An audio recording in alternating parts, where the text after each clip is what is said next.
নির্বাচনও অবৈধ, সরকারও অবৈধ, মেয়রও অবৈধ। শেখ হাসিনা তো অবৈধ, তার নির্বাচনটাও অবৈধ, সে মেয়র অবৈধ, সব অবৈধ। তিনি ভোটার অধিকার দেন নাই। আমরা স্লোগান দিছি না রাজপথে, তাহলে সে কিভাবে মেয়র হয়? তিনি যদি মেয়র হতে হয় আমার ভোটার অধিকার দিতে হবে। কেন 2018 সালে বিএনপির এজেন্ট ছিলাম, আমার ভোলাতে নীলকমল ইউনিয়ন, আমাকে ভোট দিতে দেওয়া হলো না। আমার ভোটের অধিকার দিতে হবে।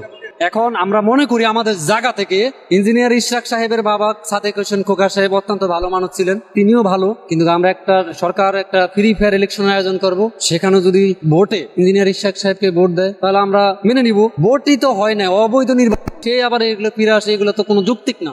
শপথ পড়ার নিয়ে তাল বাহানা, কিসের শপথ, কিসের মেয়র? সরকার ভোটের আয়োজন করবে, ভোট দিলে দিবে, ভোট দিলে মেয়র হবে, আর না ভোট দিলে নাই। অবৈধ মেম্বার, চেয়ারম্যান, মেয়র, এমপি, মন্ত্রী কিছুই চলবে না। এবং ভোটের মাধ্যমে যদি মানুষ, জনগণ একজন মেম্বার, এমপি, মন্ত্রী হয়, সেই জায়গায় মানুষের আস্থা নাই। কেন জানেন? তখন সে মনে করে কি জানেন, আমার তো মানুষের শালার ভোট দিয়ে মেম্বার বানাইছে রে, চেয়ারম্যান বানাইছে রে, কি এবার বাজারটা দখল করতে হবে, এবার কোন বাড়িতে সুন্দরী মাইয়াটা আছে, এবার কোন বাড়িতে গরু ছাগলটা বড় আছে, কোন জমিনটা দখল করতে যাইবো।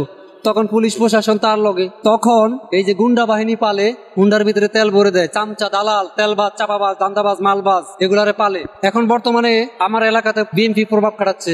বিএনপি চোর তো, 1 লক্ষ টাকার বাজার 3 লক্ষ টাকা ডাকানি, নেতারা খায় ভাগে, টিউনু ভাগে খায়, আর কথা বললে কণ্ঠ চেপে ধরে।